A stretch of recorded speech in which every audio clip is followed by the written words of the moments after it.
Welcome in, everybody, on this Monday night, a special edition. So if you're here, I appreciate you being here because no heads up whatsoever. Yesterday canceled yesterday's live stream because it was the NFC Championship, and it was unbelievable. So I'm glad that I didn't stream during that because there's no way I would have been able to focus. But I appreciate you for being here on this random Monday night. And again, my name is Michael Borky. I'm very happy that you are here. Please like the video, subscribe to the channel if you have not already, and leave a comment. If you're watching after the fact, leave a comment, and because I read them and I appreciate them. And let's get started. So this video is not going to age well because by this time tomorrow, we are going to be in the Egg Bowl of basketball. And I know that bothers people when you call it that. It doesn't bother me at all. I actually kind of like that we call it the Egg Bowl of basketball. Now, I know this is volume 1. Another iteration of this will come later on this season. But I have been basically an advocate of basketball here in Mississippi.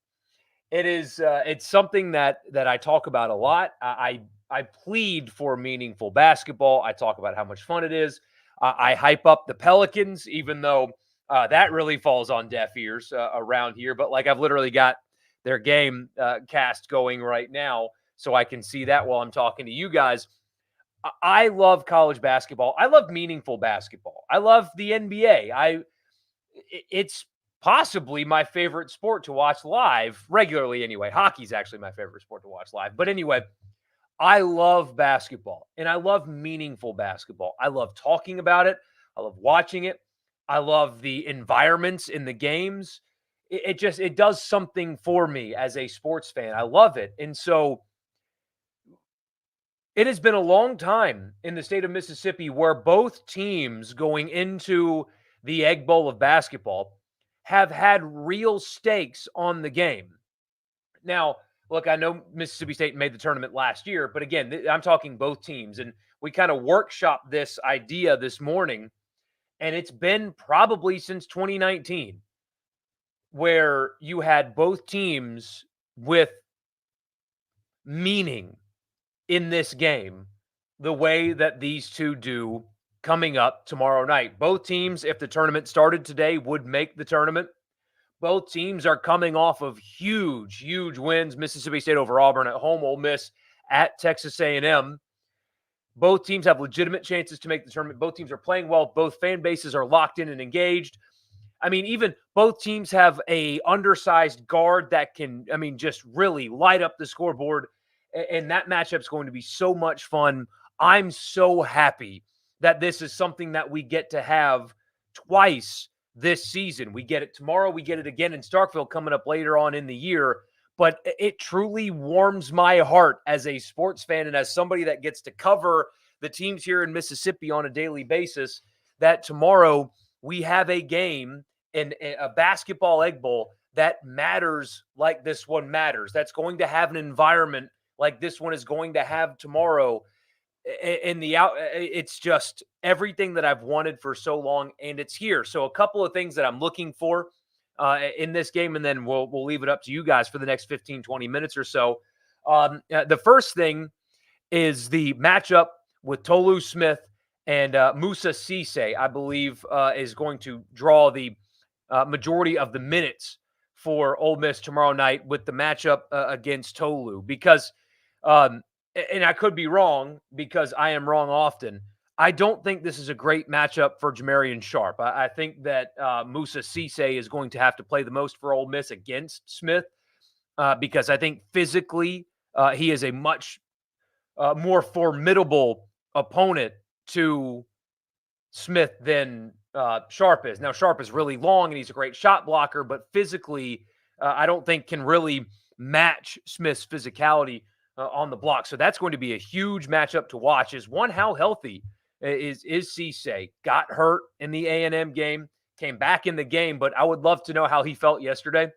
That injury, it was his ankle. He's a 7-footer on an ankle. Again, he continued to play, but you could tell wasn't as explosive after the injury as he was before.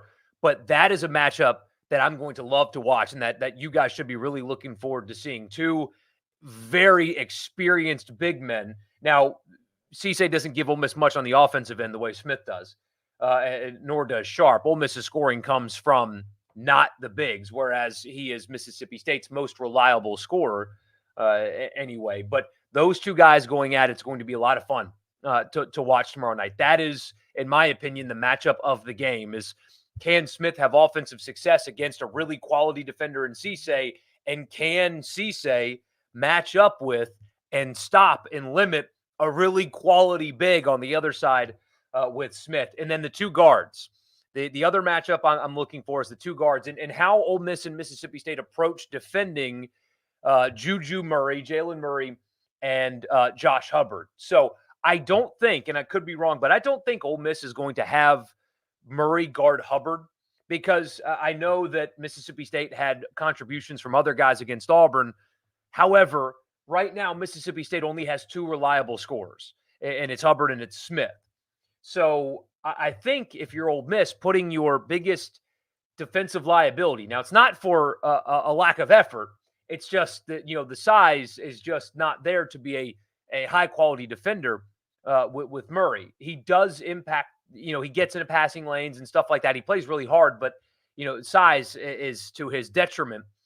I'm curious to see who they decide to defend Hubbard with. Is it going to be somebody like Flanagan, who's got a lot of size and has played a lot of basketball against the freshmen? Is it going to be Morrell or how they're going to approach defending Hubbard? If I'm Ole Miss, I'm matching up Cisse with Smith, and I am not letting Hubbard beat me. It's going to have to be somebody else. I throw traps at him. I throw doubles at him.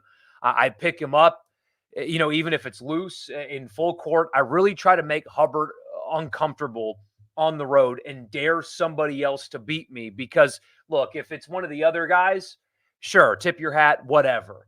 Then it's just his night, and that's what happens. But I am not letting those two guys, if I'm Ole Miss, beat me. So those are the matchups. It's whoever defends Hubbard versus Hubbard, and it's Smith versus Cisse. Again, incredible environment upcoming, meaningful basketball egg bowl for both teams. It's going to be an absolute blast, and I cannot wait to watch this game. So with that, let's get to your comments because that's why you're here, and that's why I'm doing this. So let's talk some basketball egg bowl together for a little while. Starting with Matthew, can't wait to be in the pavilion tomorrow. I'm jealous. I am truly envious. It's one of those times where I just hate that. Got to be based out of Jackson. Don't get me wrong. I love what I do and who I do it for, but man, it would be, I'm crushed that I can't be there tomorrow. And I think the game in Starkville is on a Saturday, right? So I might be able to make that one. Hopefully these two teams continue to play at this level. So that game has tournament stakes on it as well. But yeah, I'm crushed that I can't be there. I would love, love, love to be there tomorrow. How did this narrative start on state Twitter that tickets are cheap? Been looking all day and they've all been around $30 minimum. Well, you had the upper decks were going for relatively cheap. Look, it's still a weeknight, I mean, it's not dissimilar to any midweek SEC basketball game. You don't have to break the bank to go. Frankly, I think that's a good thing because it means if you want to go, you can go without breaking the bank. But state fans are doing a really good job of trolling on Twitter right now. They are not going to take over the pavilion. That's just, it never goes down like that ever. But tickets were relatively cheap. I mean, even kind of $30 is not all that expensive, which again, I think is a good thing. That doesn't mean it's not going to be packed because it will. The environment's going to be incredible. They're going to give any student that can't get into the student section one of those tickets that is available if there's many. I mean, it looked like earlier today there was only just a couple hundred available. So if it's not a hard sellout, it's going to be extremely, extremely close. There are two huge home court opportunities for Ole Miss this week, and they've got to at least get one, maybe a couple, because following this week it gets really difficult. But no, I wouldn't. Those anonymous state Twitter accounts are doing a pretty good job of trolling people, thinking that it's going to be some kind of takeover. It won't. I wouldn't be surprised if there's a couple to few hundred state fans there, though. But No, it won't be anything. It won't be anything like that. But those people are having fun on Twitter. Huge win just now for Mississippi State women, knocking off LSU. Yeah, any day Kim Mulkey loses is a good day. I'm sorry. I know I'm not supposed to. Actually, I kind of am supposed to have opinions like that. I can't. I think that she is um, an attention seeker, and is I am not a fan, and I could go in stronger. I just don't feel like doing that today. I think that I'm not a fan. It was good to see her lose for sure. Both the men and the women are undefeated against top 10 teams at the hump. There's your stat of the day. Wow. How about that? Yeah, the Tennessee win, and then LSU for the women and Auburn for the men again. It's good to see the hump back. It's really good to see it back. It takes a little while for fans to kind of buy back in. I mean, Giants had a competitive team last year, and there were some crowds that were a little underwhelming, and that just happens. It takes a little bit, and it's the same phenomenon's happening with Chris Beard at Ole Miss. I mean, the Vanderbilt crowd. It was on a Saturday, and I know Vanderbilt's really bad, but it was good. It wasn't great, and it takes a little bit for people to start habit forming back into making basketball part of their rotation when it has been so underwhelming for so long. Uh, Tomorrow in the pavilion and this weekend in the pavilion will not be that though. But the hump was definitely back this past Saturday, and they sold it out tonight. So they're locked in, and they should be. Going to grab dinner in Oxford before the game tomorrow. Where do I recommend? Well, what do you want out of your dinner? Do you want like a place to go where you just have drinks and just something to eat, or do you want to have a really, really, really good meal? If that's the case, go to St. Leo. That's where you should go. Um, I mean, honestly, for both of those things. But look, if you're just looking for a place to go drink and like have a pizza, then go to Funky's. But although that's a lot of students will be running around there. Maybe that won't be your crowd, but go to St. Leo.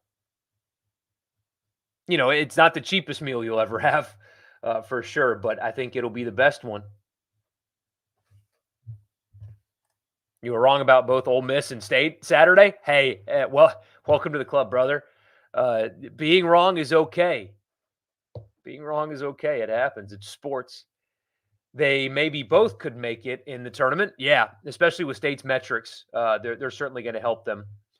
Personally, you think Ole Miss wins tomorrow, but that's a Q1 opportunity, win or loss. Yeah, it's there's only one game remaining on Ole Miss's schedule that is not going to at least like be a net like even because the SEC is just so good and top heavy. Mississippi State's non-conference games, their non-conference schedule is much stronger than Ole Miss's, which is why their net is so good, even though they have a loss to Southern. Ole Miss did not have the strongest non-conference schedule, so the metrics don't really like them all that much, but the opportunities are going to present themselves.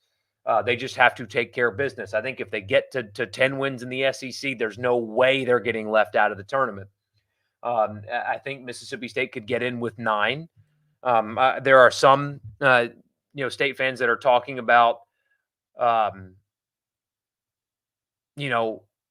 getting in with 8, and I don't know if that's going to be enough, but I do think with their metrics, they'll get in with 9. So watching LSU, Angel Reese, and Kim Mulkey lose is hilarious. It's always a good day when that happens. Always, every single time. I honestly didn't even see what cool little jacket Mulkey had on. I bet it was just adorable though. I really do. So, Buddy Zion is going off right now. I know none of you care, but he is just, gosh, it's so good to see him take over a game against a quality opponent. I mean, the Pelicans have been feasting on bad teams. Anyway, you guys don't care. Can't wait to see the Juju Murray and Josh Hubbard matchup. And those guys, I love players like them too, right? If you just look at them, there's no way they should be able to fill up the score sheet in SEC play. But their game is just so much bigger than their stature, and they're both a lot of fun to watch. Murray's a lot more experienced, but still, neither of them lack for confidence at all. And I mean, they can light the scoreboard up. They're really skilled, confident. I love watching both of them play, and so seeing those two tomorrow night on the same court is going to be great. Do I know anything about Bradley Sal getting hired by Levy? I mean, nothing really more than that.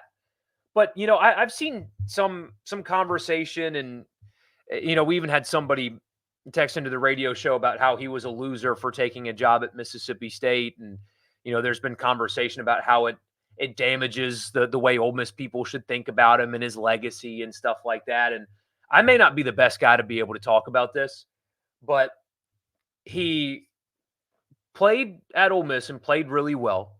Spent 8 years in the NFL. After his professional career, moves back to Oxford and is an advocate for Ole Miss and a big supporter of Ole Miss. Him getting a coaching job, his first coaching job, clearly he wants to get into it if he's taking a job, for an SEC program, yes, even Mississippi State should not do anything to tarnish that legacy. I don't see it that way. It does not make sense to me.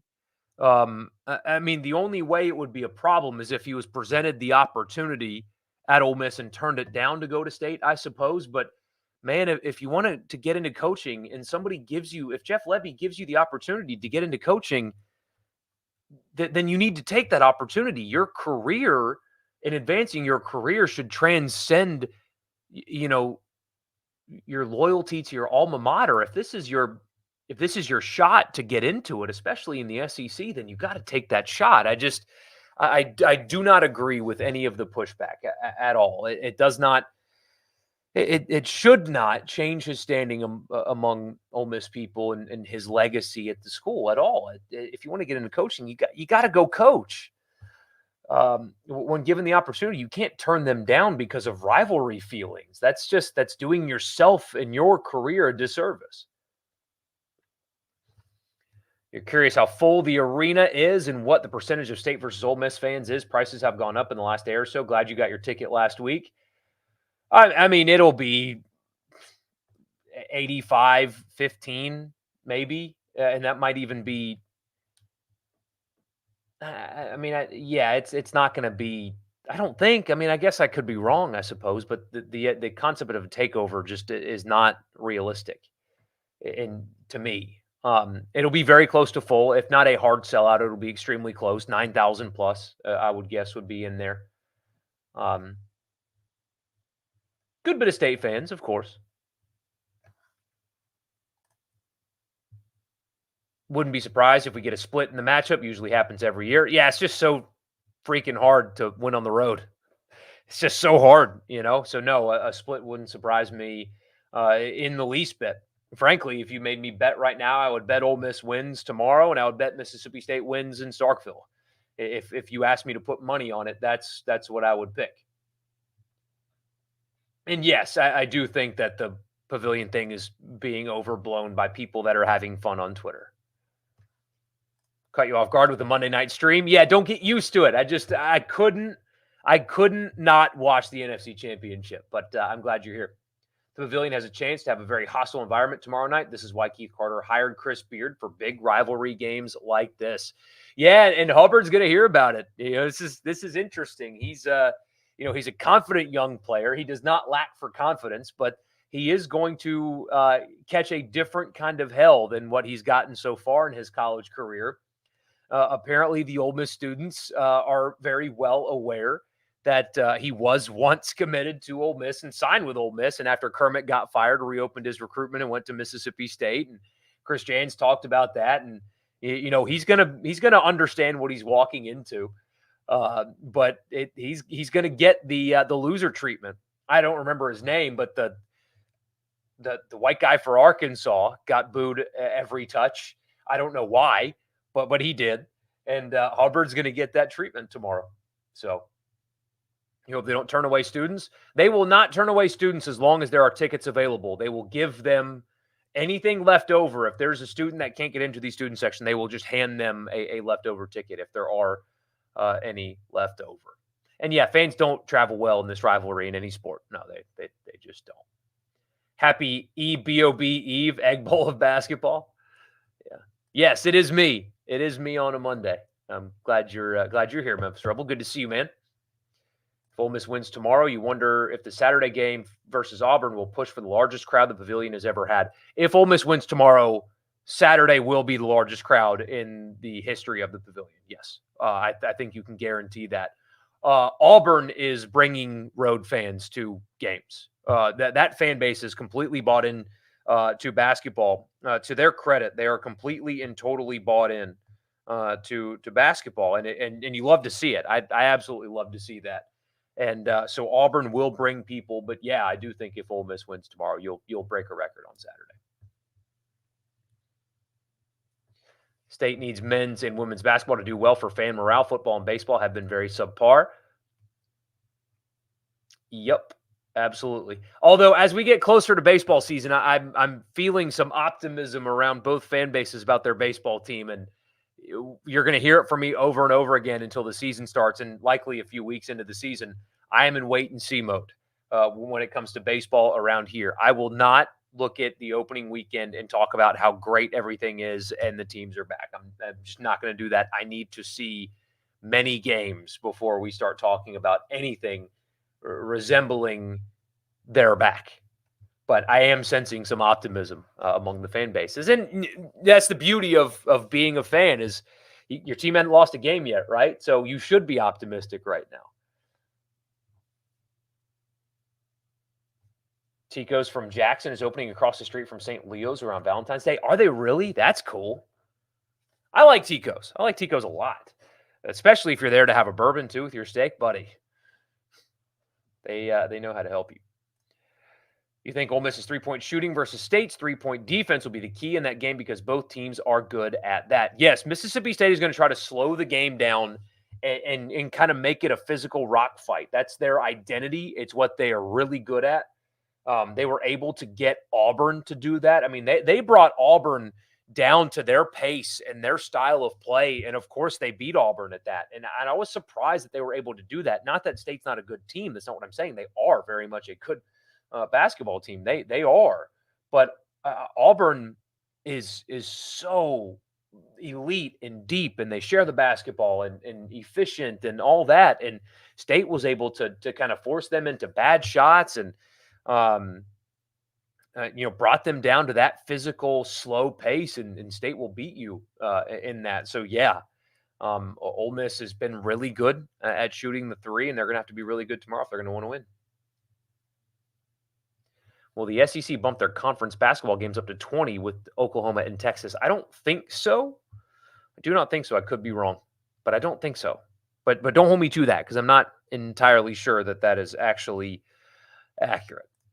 Good basketball is so much fun to watch. You love football when basketball is on and it's rolling. It's hard to beat, especially inside of the arenas because the game is just faster, There's not the 5-minute TV timeouts or whatever. Where can you catch a Pelicans game? Any on TV sometime soon? You try it out just to see what's up. So they are on Bally's right now, which is the worst. I find ways to – I've got to be careful with how I word this. I find ways to watch them. I also listen to the radio broadcast a good bit on an app. So, Matthew, this year they've got 8 more. They reached an agreement because Bally's is going bankrupt with a company that owns a bunch of affiliates in Louisiana, Jackson South, and Mississippi. I also think in Mobile as well for over-the-air games. So if you have an HD antenna, you can watch their games. And so they're kind of doing a test run. So they have 10 games this year. There's 8 more. The schedule is available online. Here in Jackson, it's on Bounce, which is the Fox affiliates like +1 channel. So it's like channel 3-1. So if you have an HD antenna, you've got it. If you have a regular cable package, you've got it. But if you do Hulu or YouTube, you don't. But that, because they're doing so well, is going to be permanent. I think they're going to reach a deal to make that permanent every game. And so next season, you'll be able to watch them just through an antenna. Gosh dang it. And now we're turning the basketball over. and we're going to lose despite playing extremely well in Boston. Gosh dang it. But yeah, that'll be the permanent thing there. I think the ratings for the first 2 games were so good that there's no way they can ignore it. Got to see Hubbard last year. Haven't seen a high school guard score at will since you saw Monte Ellis at the Coliseum. I mean, he's just a walking bucket. That's what the kids say now.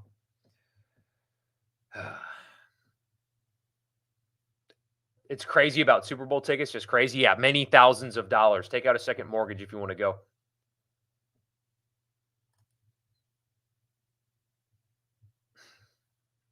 To heck with what they're saying. It's a job. Talking about Bradley Sowell. You think it's his first college coaching gig? It is. You're as big of an Ole Miss fan as anyone, and if State offered me a job as a coach, but no one else, I'd be stupid to deny. Absolutely.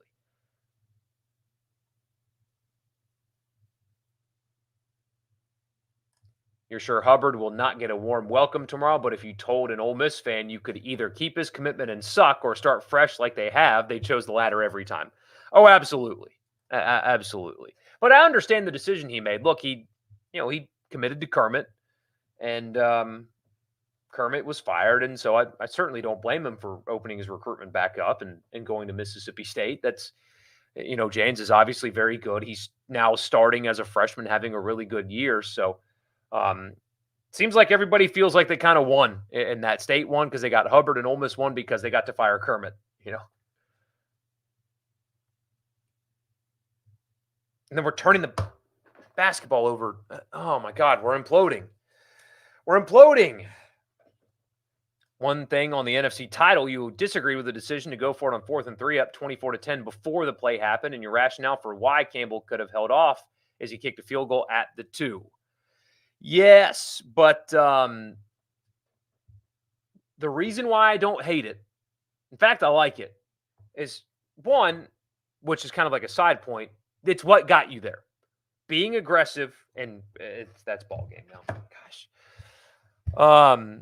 Boston made plays down the stretch, and we didn't till as old as time. But that's what brought you there. That's who you are. That's your identity. That's what you do. Don't shy away from what you do and play tight or differently because it's the NFC Championship. If that's what got you there, that's what got you there, and you keep doing that. However, from an analytical perspective, Detroit makes 4th and 3 or shorter 85% of the time, right? 85% of the time. Their kicker, their bad kicker, who had not made a field goal this year out of a dome, is 77% from 40 to 49 and 46% from 49 plus. So he's a bad kicker. So 3's not guaranteed. And if your receiver just catches the ball, everybody's talking about how great you are. So I don't hate the decision. I really don't. I think that people are talking about it as if 3 is guaranteed in that spot, and it wasn't at all because of who their kicker was. And the play call was a good one. It just didn't work. But whose non-con is tougher, Ole Miss or State? Ole Miss has a much tougher non-conference baseball schedule than Mississippi State. Mississippi State has a non-conference schedule that they better not lose many games. It's very bad, quite frankly. It's a really bad non-conference schedule.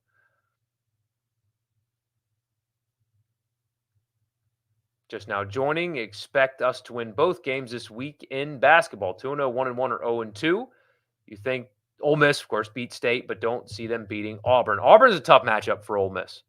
But as Edward points out, I mean, they are a different team on the road. They're very, very different. Finally, the cameras will be lowered and flipped in the pavilion next year. Huge W for all that pushed for that. The students will look great on TV. Yeah, a couple of previous administrators in the Ole Miss athletic department repeatedly lied about how the SEC made them do that, and they didn't. It was recommended, I suppose, but there was repeated lying about how they were forced to do that. And glad to see it fixed because watching a game there is so bad. It's so bad for a building that's that nice is so bad. So Just made it back to the live show. Hey, glad to see you, Brandon, man.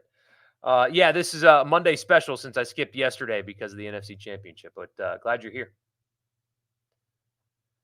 You use we in reference to the Pelicans. Yeah, and I don't even like doing that for my teams. Like I'm just frustrated right now because they just absolutely just a complete choke job. Just played so bad down the stretch.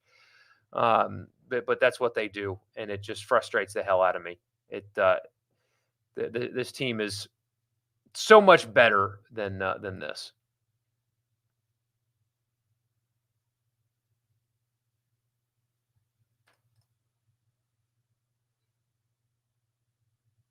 He did make all of his kicks last night. Granted, they weren't that long.